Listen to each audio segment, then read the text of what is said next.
my little piggies. Welcome to, I am a bit of an expert at Peppa Pig podcast. I'm your host, Josh Chapman, and joining me as always is the other host, Matt Frost. Hey, Matt. Ni hao, Josh. Did How you are like you my little, my Mandarin there that I dropped in there? Well, I was going to do it too, so you beat me to the punch. That's why we don't have pre-production meetings. Yeah. Yeah, no, very good, very good. Yeah, so we're doing another special. We did a special, 2 weeks ago, 3 weeks ago with Australia Day, but it's the Chinese New Year, and given the hoops that Peppa Pig Corp have gone to celebrate, we thought we couldn't leave it go unnoticed, could we? We couldn't leave this stone unturned. Oh, absolutely not. It's quite an interesting story to follow, Peppa Pig in China. I've really enjoyed following it. Yeah, well, we spoke about it on one of the early shows that they were sort of persona non grata number one. They were sort of number one, public enemy number one in China, weren't they? Yeah, well, a certain subculture had appropriated Peppa Pig imagery, and then they got any Peppa Pig got banned by basically China's version of YouTube, I believe. Mm-hmm. So there was never a blanket ban on Peppa Pig, but there's obviously a major video sharing service that it wasn't allowed on. But she's turned it around, Peppa. They've greased the wheels, haven't they? They've done a special Chinese New Year episode, which we're gonna have a look at today, and there was a viral video that was the most viral watched on Weibo, which is the Chinese version of Twitter. It was a video about a dad trying to... What was he trying to... I can't even remember what happened in it. It was sort of emotional... So it was basically... so it's set in rural China, and it showed a grandfather from memory who asked his grandson... I think it was grandson. I remember back. I only watched it at work a couple of weeks ago, but what they wanted, and they said Peppa Pig, and he had to find out what Peppa Pig was, and he ended up fabricating a metal Peppa Pig out of welding it up, and it's quite a beautiful little short film actually, and it also served as a promotion for the feature film over there. So we got the Chinese episode, but there's actually a feature film over there. Yeah, so I'm not quite sure how we're going to get hold of that, but we'll, the internet, things can be gotten when needed. So we'll get to that eventually. But we're basically just focusing on this standalone episode, which dropped in Australia about a week ago. So we're going to be a little bit out, but we had, the wheels turned in a certain way, so we're not too far off. But Chinese New Year, what goes down in Chinese New Year, Matt? So it's a set at the playgroup, and which is always a good sign. It is a good sign. It's a good sign for us. And Madame Gazelle is showing the children how to celebrate Lunar New Year or Chinese New Year, with the children with all the particular customs associated with it. And Mr. Bull brings fireworks. Yeah. Now, fireworks. Let's get into fireworks. Now, in Australia, traditionally, it's kind of hard to get your hands on some fireworks. It's traditionally, unless you lived in Canberra, which was the sort of the nation's capital, but it's not actually technically a state; it's a territory. So it's got some weird loophole there where you could get fireworks. It used to be fireworks and how do we put this? Hardcore pornography you'd be able to get in Canberra that you couldn't get anywhere else. Yeah, I don't think you've really tried to find a very different way of putting that. No, I didn't really dance around. I stopped for a second and went, oh, it's all right. Let's just put it out on Front Street. But fireworks was always the big one. So I remember when we were little kids, somebody would get some fireworks from, somebody had been up to Canberra and they'd get them and they'd let them off in the backyard and things. But certainly when I lived in England, around Halloween and Guy Fawkes, you could just go down to the local, it was the off license, which is like the milk bar, and you could buy 6 cans of Carlsberg and a bag of fireworks. Yeah, not to mention a dozen chicken wings as well from the chicken place. Yep, that's very true. I had that experience too. But I've also spent a week, stayed in China for a week in Shanghai, and yeah, it was quite good fun to go and just let some crackers off out the window of your apartment. It was Throwing them at cars and things. oh no, I'm not one of the antisocial subculture. Pig. No, Pig. no. I'm not a gangster Peppa Pig. I'm just a regular Peppa. Thank you. Now, we jumped. Obviously, we've jumped very forward in time now because this episode is hot off the press. So, a whole slew of new episodes from Peppa Pig have dropped in the last few weeks. So, we sort of look at the play group, and there's obviously your classics, your Peppas and your Georges and Danny Dog, Candy Cat, Susie Sheep, and then Molly Mole's in there, and she's a reasonably new addition. And sitting at the front are two pandas. Yeah, I believe they were introduced shortly before this episode. Yeah, so I think this is also part of the bringing in the Chinese market that they've put into, pandas, traditionally sort of Asian animals, and they've drawn in these twin pandas. So I'm not going to pretend that I've done the research into them too much, but they do have British accents, as we learnt from this episode. I don't know their names off the top of my head. One's called Pandora. Really? Yeah, one's definitely called Pandora. Okay. I wasn't sure whether that was off the top of your head. No, they're not Wang Wang and Fooney like our local pandas here in Adelaide. But there's a guy who goes to the zoo very often, right there. Yeah, well, do have small children, so. Yeah, I'll just see if I can find out. You have a look. I think it's Peppa Pig pandas. I think definitely ones. I didn't care much for the other name, but I don't mind Pandora. Yeah, Pandora's pretty clever. That's why I thought it was like, oh, where do you go from Pandora, really? I'm not too sure, but so Madame Gazelle, gets into the Chinese New Year celebrations. She gives the kids all a broom, and they sort of broom away the troubles of the year, and then they have to make sure they put the brooms away because you don't want to broom away the good luck. So it was quite interesting. I was actually learning as much as the kids were on this because I actually don't know that much about Chinese New Year. So I'm assuming that this is all accurate. It seems accurate. seems plausible. It sounds like it. Pedro Boney, your boy Pedro Boney, was there, sort of putting his brooms away, and then they started talking about wearing red, and everybody got different things to wear. And there's quite a good little moment where Peppa's already got a red dress on, and she's pretty chuffed that she's got the good luck.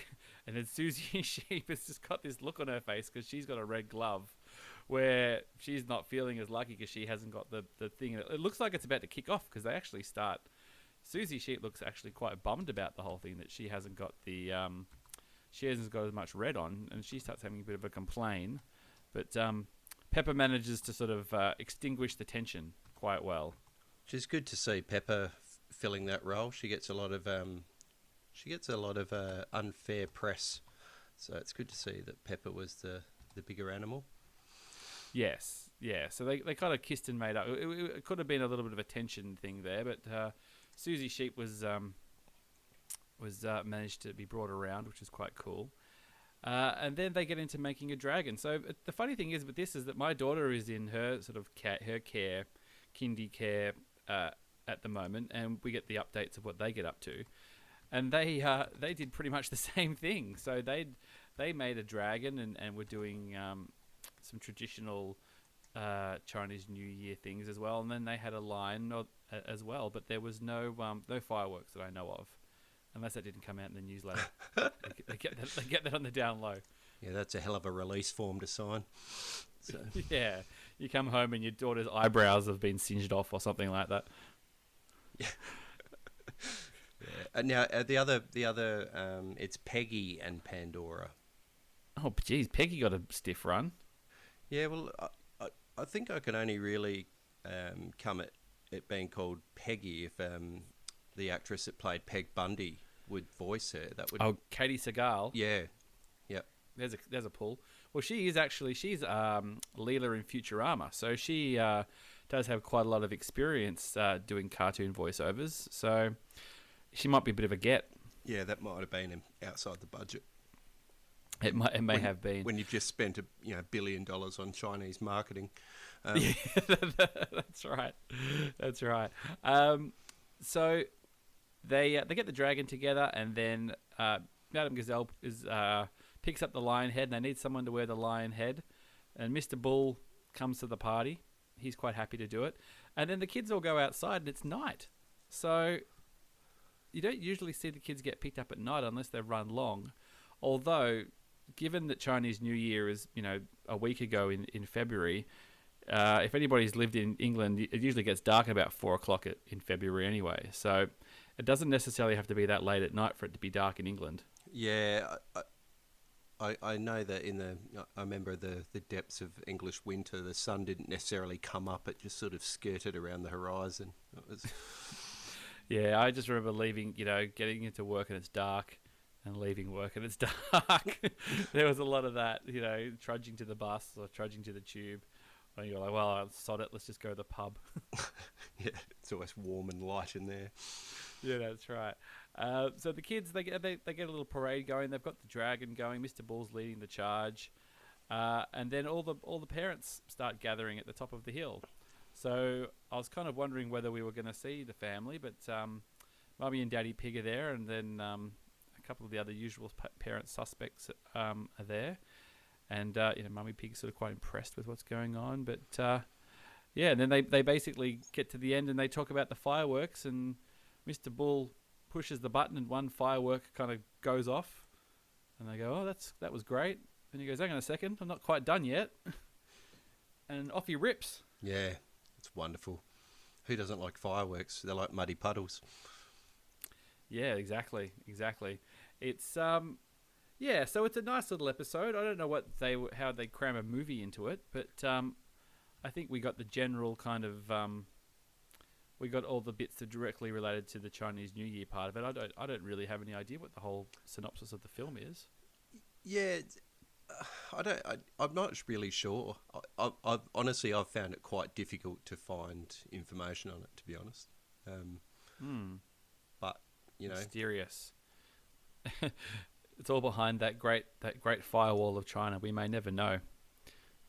Well, it would be a mighty shame. I'm still a bit miffed that we didn't get an invite to the premiere, but yeah, well, we're waiting for it. And actually, we just before we actually recorded, we got a tweet from Peppa Pig official Peppa Pig tweet actually, because they'd set out a little Valentine's thing saying, Happy Valentine's to everybody.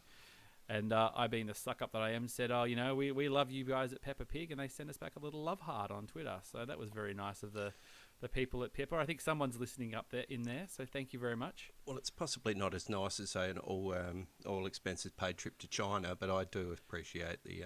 yeah, well, we've got to start the sentiment. Yeah, that's right.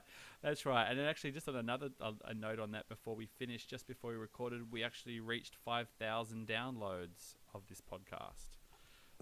That's wonderful. Thank you very much to everybody who listens each week, and I'm very pleased that people are enjoying it.